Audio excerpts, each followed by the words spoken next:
인사하시겠습니다. 사랑하고 축복합니다. 요즘 우리 유행하는 찬양이 있는데요, 손 내밀고 인사합시다. 너는 꽃이야, 당신은 꽃입니다. 인사하시겠습니다. 또 당신은 햇살입니다. 인사하세요. 네. 꽃이야, 햇살이야. 이렇게. 오늘 부활주일입니다. 제가 크게 선포하면 아멘하고 박수 한번 함께 하실까요? 여러분, 예수님 부활하셨습니다. 할렐루야. 네, 우리 효익이 간증 참 은혜되는 간증을 잘 들었습니다. 또 오늘 간증하는 날 또 공교롭게도 또 주님 은혜를 베풀어 주셔서 우리 그 간증에 언급한 대로 또 우리 신소환 형제님, 또 효익이 아버지 또 저렇게 같이 오셔서 예배 드리고 있습니다. 아버님 잘 오셨습니다. 박수하겠습니다. 네. 네, 우리 호철이 결혼식 날 뵙고 오늘 처음 뵙는데 너무너무 감사합니다.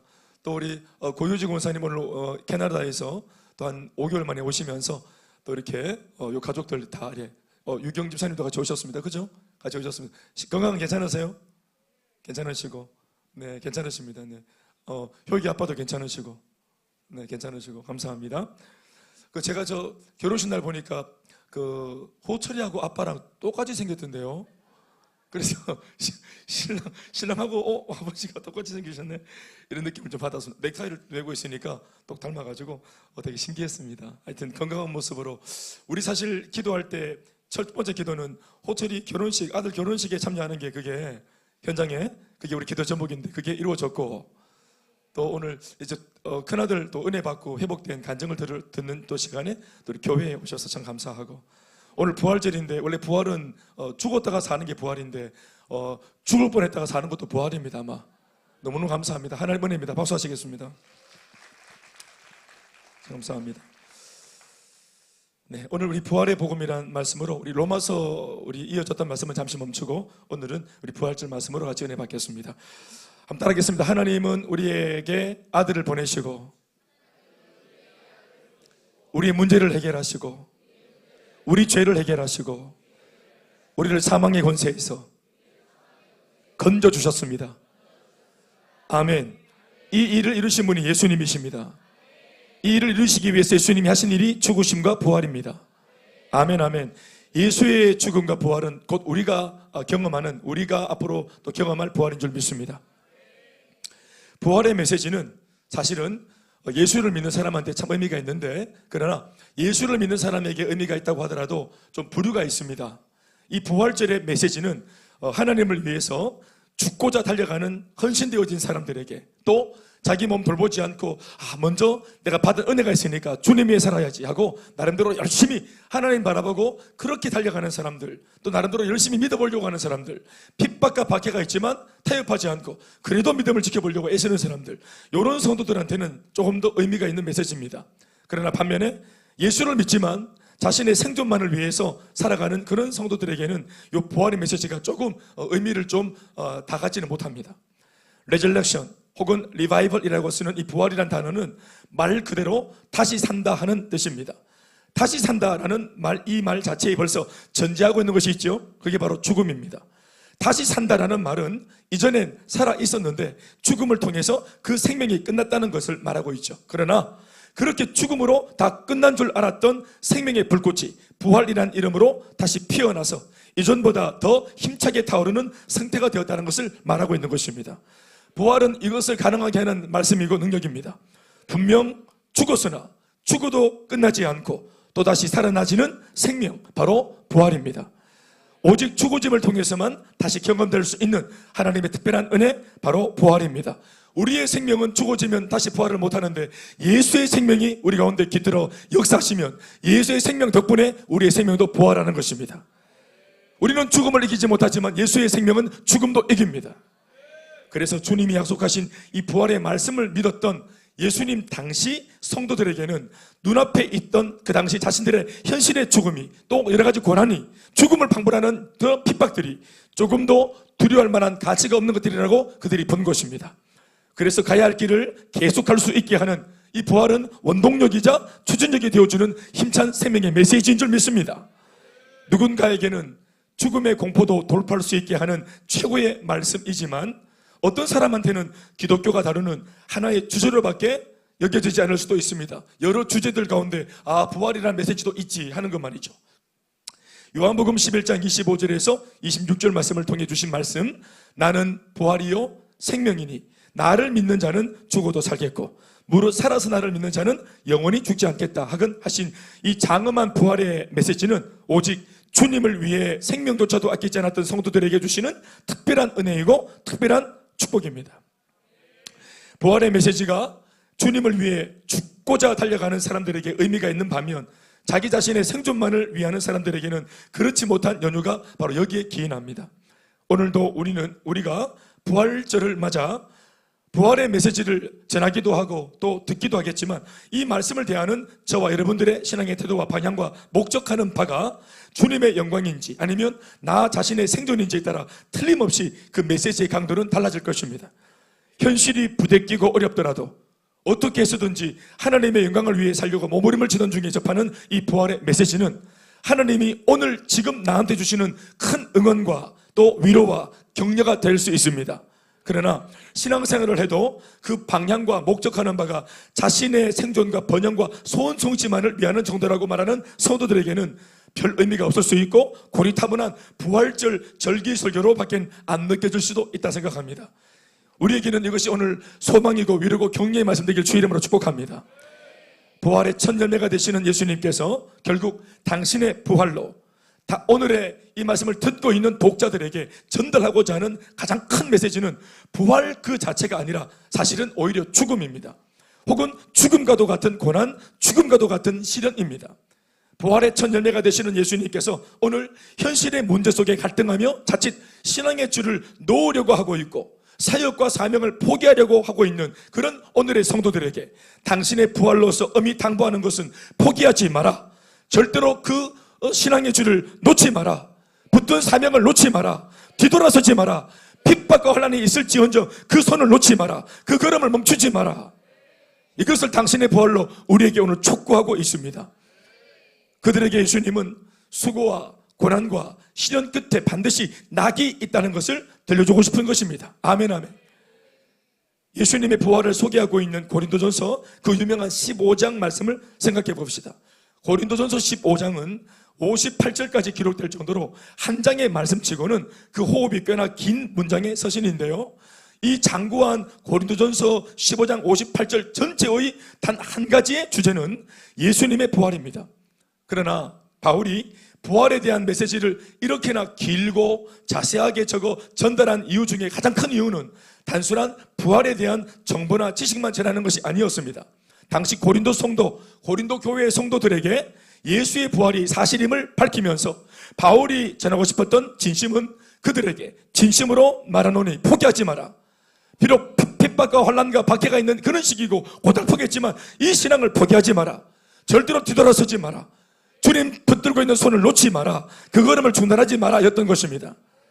이것은 실제로 그 당시 고린도 교회에 있던 성도들한테 실제로 바울이 예수의 부활 메시지로 주고 싶었던 강력한 교훈입니다. 머리를 채우는 지식이 아닙니다. 예수가 살아계시니까 너희들 포기하지 마라. 하나님 살아계시니까 너희들 포기하지 마라.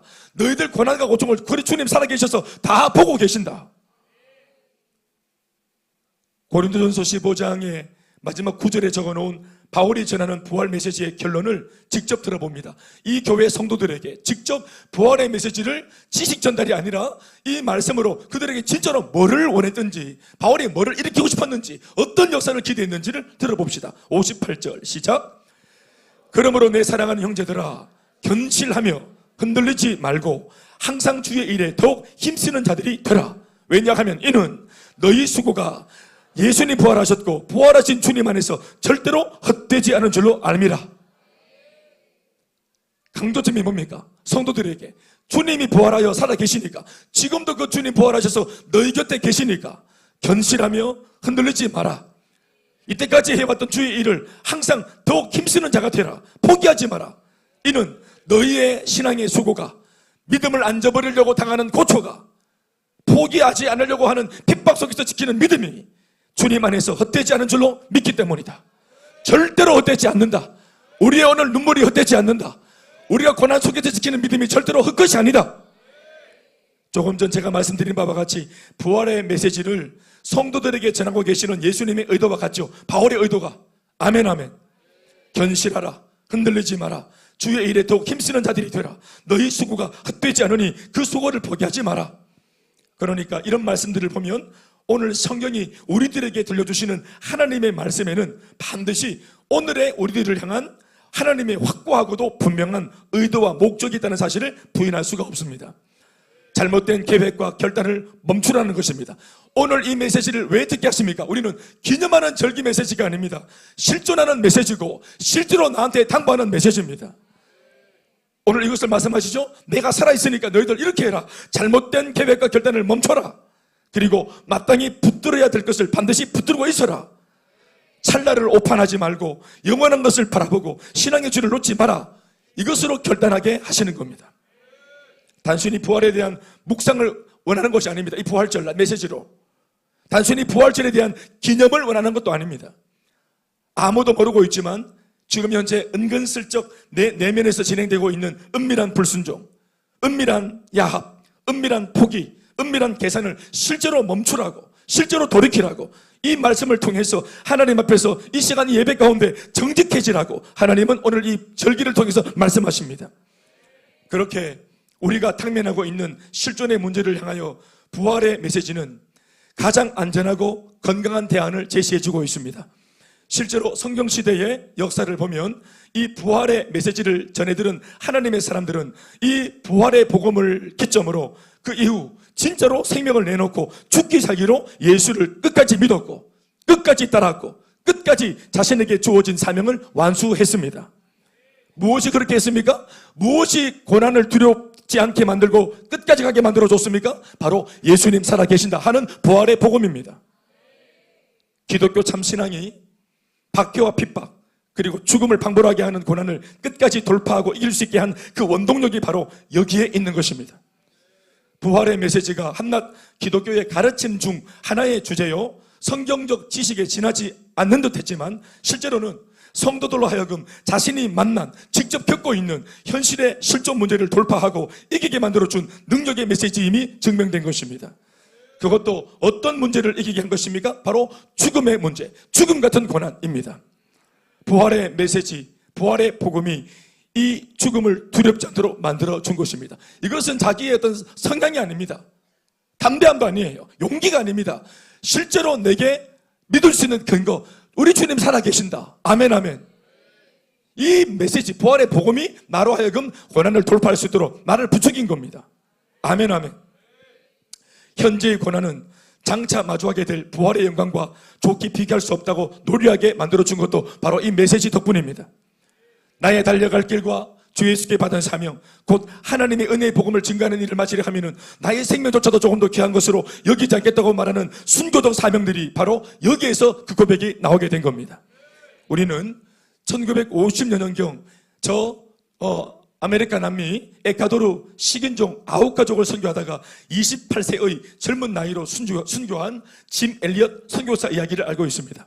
자신의 동료 5명과 함께 촉망되는 자신의 미래를 포기하고 오히려 식인부족 아우카인들에게 복음 전하는 것을 생애 최고의 기회로 여기고 기쁨으로 그들을 찾아 나섰다가 이들의 방문을 오판한 부족인들의 창에 찔려 생을 마감한 이야기 한 번쯤은 우리 다 들어봤습니다.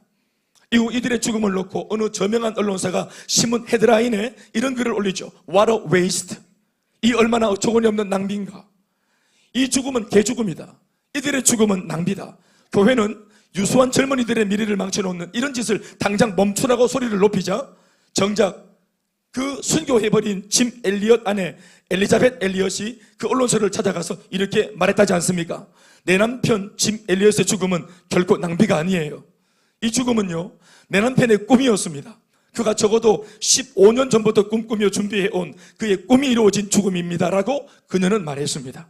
실제로 10대 시절부터 써왔던 짐 엘리엇의 일기장이 세상에 공개되었을 때 사람들은 이 어리고 순수한 하나님의 사람이 그리스도의 은혜 안에서 어떤 꿈을 꾸며 살아왔는지를 비로소 보게 되었습니다. 그 내용의 일부를 들려드리면 이와 같습니다. 주님, 성공하게 하소서.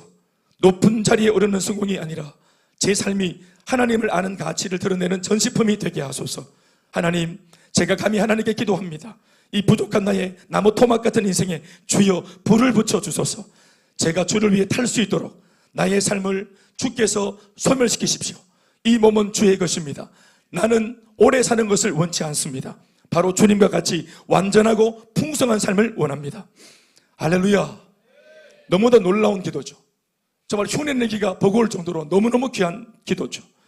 이런 기도를 이 사람이 10대 시절에 아우카 부족에 대한 그 어떤 정보를 듣고 이 부족에게 나는 복음을 전하러 가겠다고 10대 시절부터 일기를 쓰면서 눈물로 기도하며 마침내 28살 때 결혼도 했고 애도 있고 심지어 그 당시 엘리자벳 뱃속에는 그런 둘째 아이가 있었음에도 불구하고 아우카 부족에게 복음을 이라는 외마디 소리를 외치면서 현관문을 나갔다고 합니다. 그게 마지막 그의 모습이었습니다.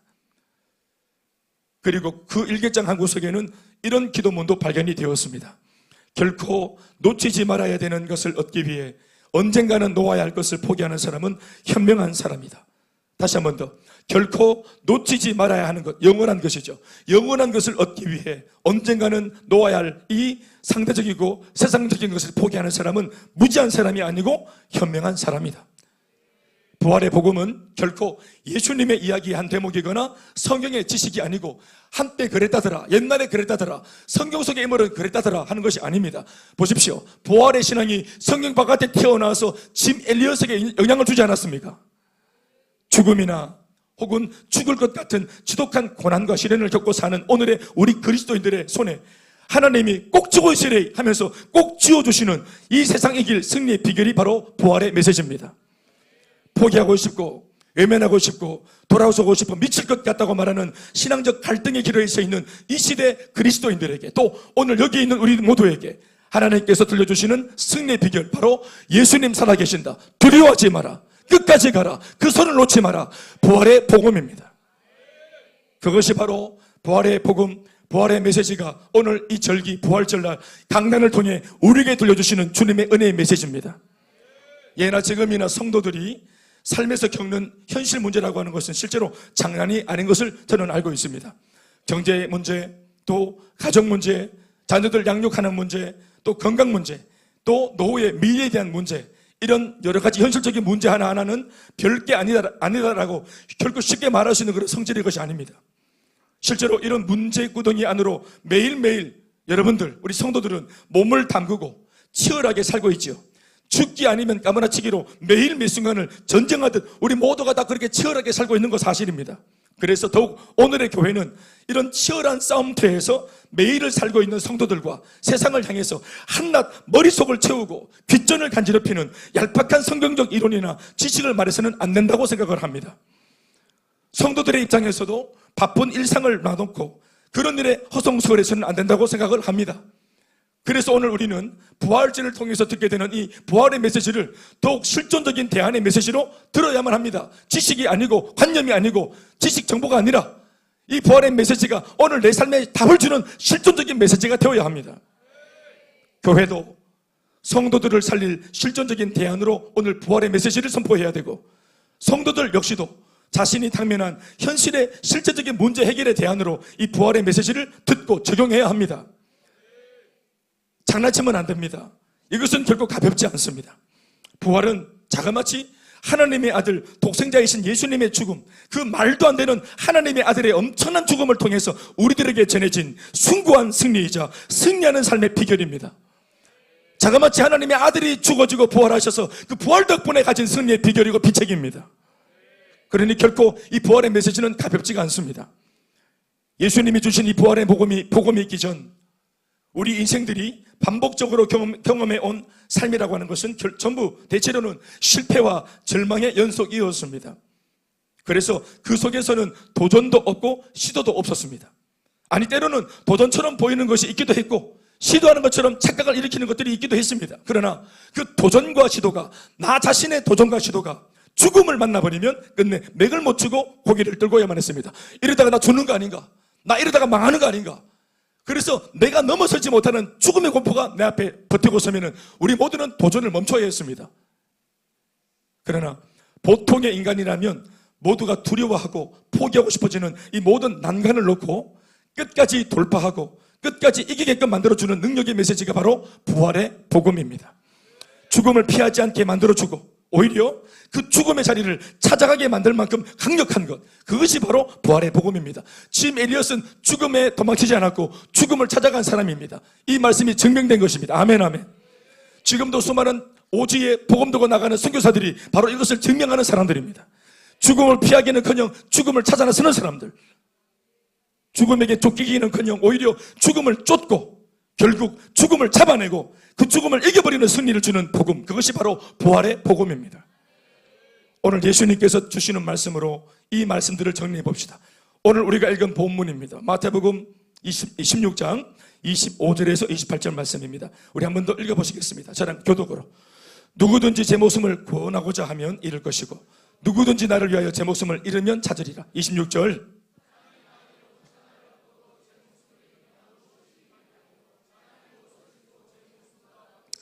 인자가 아버지의 영광으로 그 천사들과 함께 오리니 그때 각 사람이 행한 대로 갚으리라. 28절.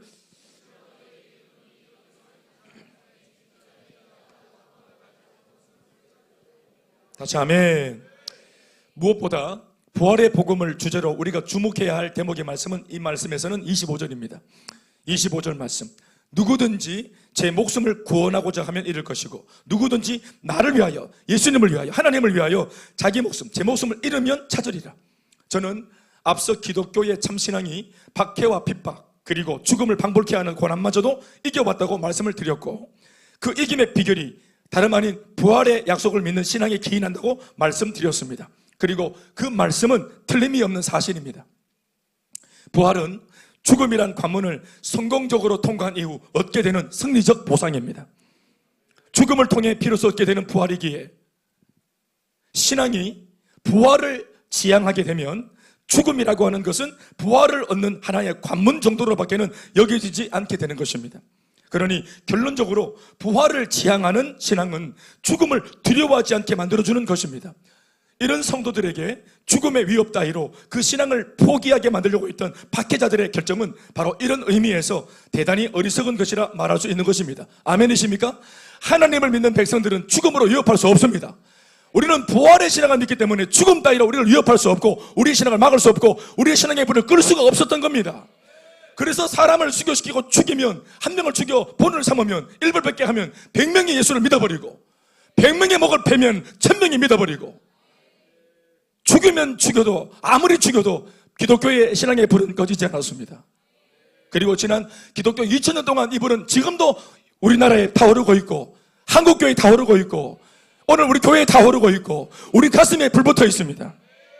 이따가 우리는 갈등도 하지만 그러나 이내 곧 주신 말씀으로 우리는 승리합니다. 아멘, 아멘. 절대로 죽지 않아. 아멘, 아멘. 죽어서 나를 믿는 자는 영원히 살겠고 무릇 살아서 나를 믿는 자는 영원히 죽지 않겠다. 우리의 생명, 육신의 생명은 죽는 것을 말하지만 예수의 부활의 생명이 우리 가운데 깃들어 우리를 이렇게 세웁니다. 우리가 숨질 때 갈비뼈 사이에 힘차게 박동하던 내 자연적인 물리적인 내 심장은 멎을 수 있겠지만 그래서 의사가 사망 선고하지만 이 심장이 멎을 때 끝난 것이 아니라 예수의 심장이 뛰게 될 것입니다. 아무튼 죽음으로 얻는 부활은 다시 영생으로 이어집니다.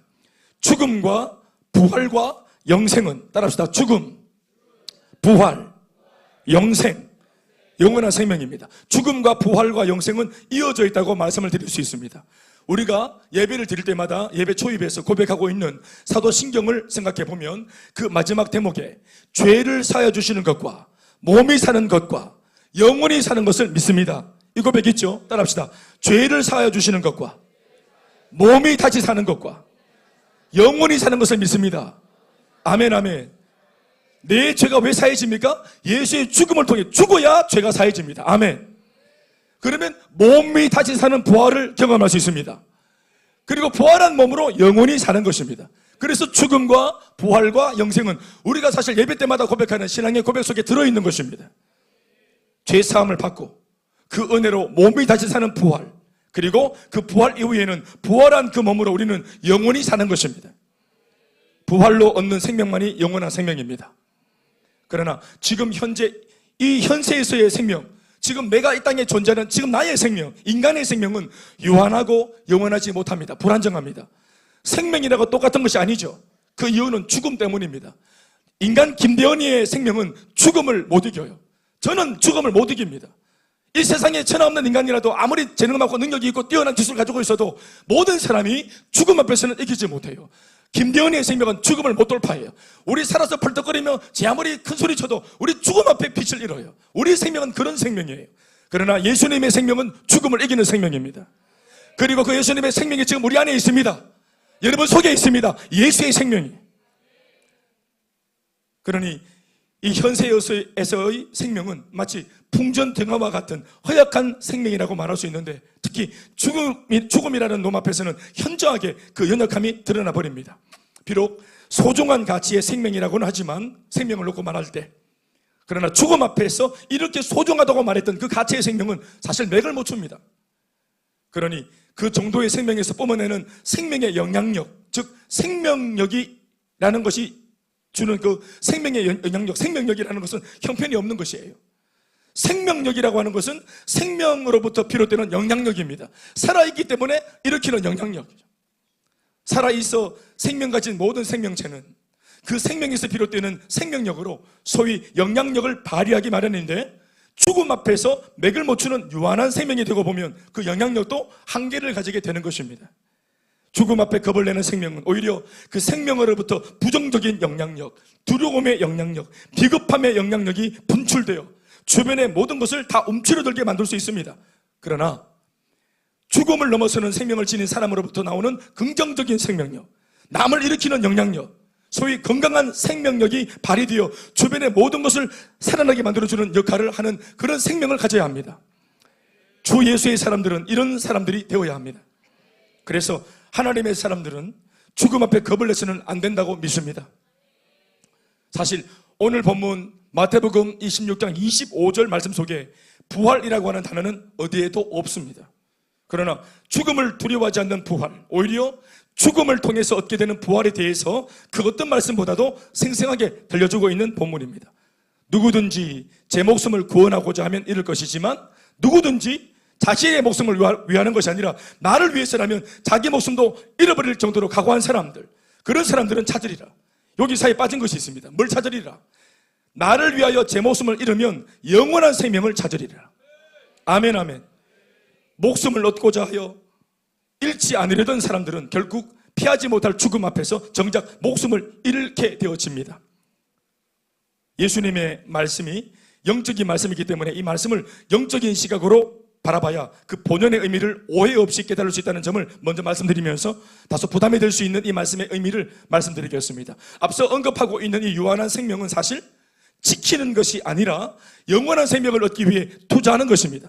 살아생전 우리는 영원한 생명을 얻기 위해 살아있는 이 생명을 가졌을 때 우리가 영원한 것에 내 인생을 걸 수 있는 기회를 가진 것입니다. 아멘, 아멘. 이 땅에 살아있을 때 예수를 믿는 거 기회입니다. 교회를 나오는 거 기회입니다. 이 세상에서 하나님을 모른 채로, 영원한 것을 모른 채로, 복음을 모른 채로 내가 내 스스로의 생명을 위하겠다고 살면 반드시 죽음 앞에서 내 생명은 빛을 잃어버립니다.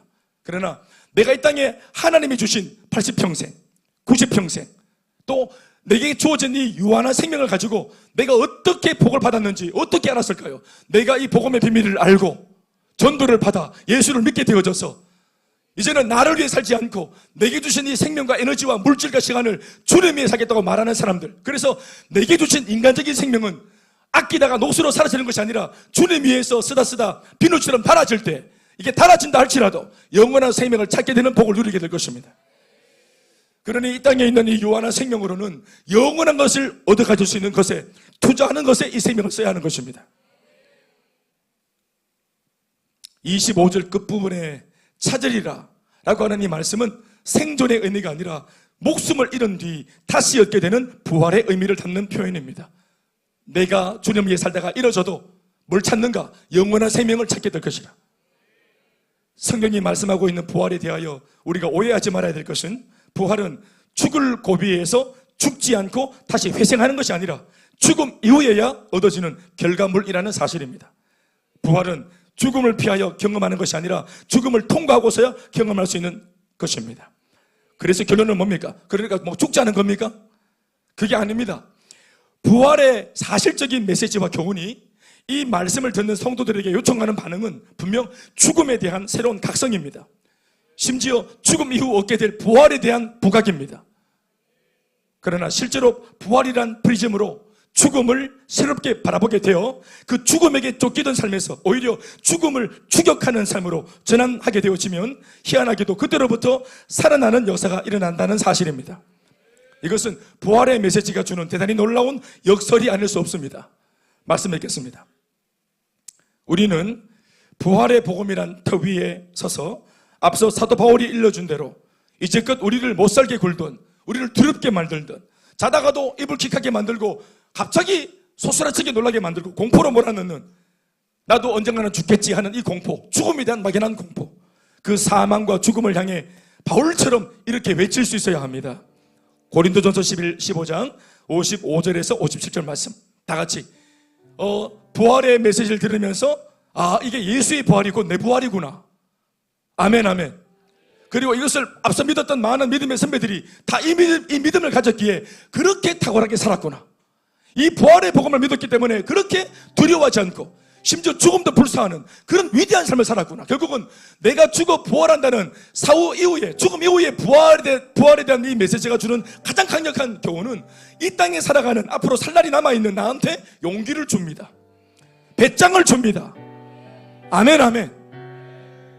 그리고 인생을 살아갈 때 비겁하지 않게 만들어줍니다.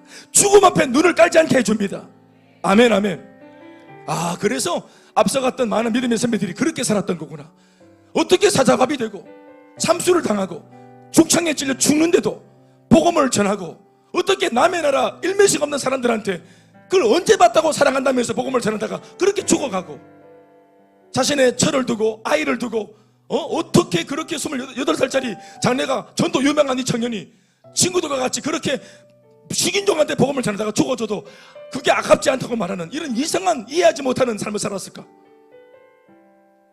결국은 이런 부활의 복음을 통해 머리에 지식을 채우고 그랬구나가 아니라 이것이 실존하는 나의 오늘 삶, 죽음을 두려워하는 정도가 아니라 사실 우리는 그까지 갈 것 없고 사는 게 두렵고 내일이 두렵고 오늘 내게 있는 질병이 두렵고 우리 미래가 두렵고 여러 가지 불안전한 것들이 많아서 그것 때문에 늘 불안에 떨고 있는 그런 우리들에게 아예 성경은 아주 극단적으로 죽음이란 주제를 가지고 예수의 부활은 이런 죽음도 이기는데 네 환난 때문에 두려워하나, 네 그런 관계 때문에 두려워하나, 오늘 네 그런 문제 때문에 두려워하나, 죽음도 이기는 부활을 가진 네가, 부활의 복음 가진 네가 이런 걸 두려워하나, 거기에 방점이 있는 것입니다. 오늘 우리 머리를 새카맣게 태우는 고민들, 실제로는 죽는 문제도 아닌데도 복음은 극단적으로 죽음조차 이기는 부활을 소개하면서 오늘 죽음보다는 그래도 약하잖아, 이 죽고 사는 문제는 아니잖아 그게. 그러니까 이 굉장한 복음의 능력을 의지해서 네 문제 한번 돌파해봐. 두려워하지 말고 물러서지 말고 한번 돌파해봐. 그리고 그런 것 따위에 신앙을 포기하려고 들지 마. 사명을 저버리지 마라. 은혜를 저버리지 마라. 55절에 바울의 말로 바꾸었으면 이렇습니다. 시작. 사망아 너의 승리가 어디 있느냐? 사망아 네가 쏘는 것이 어디 있느냐? 사망이 쏘는 것은 죄요 죄의 권능은 율법이라. 우리 주 예수 그리스도로 말미암아 우리에게 승리를 주시는 하나님께 감사하노니. 아멘이십니까?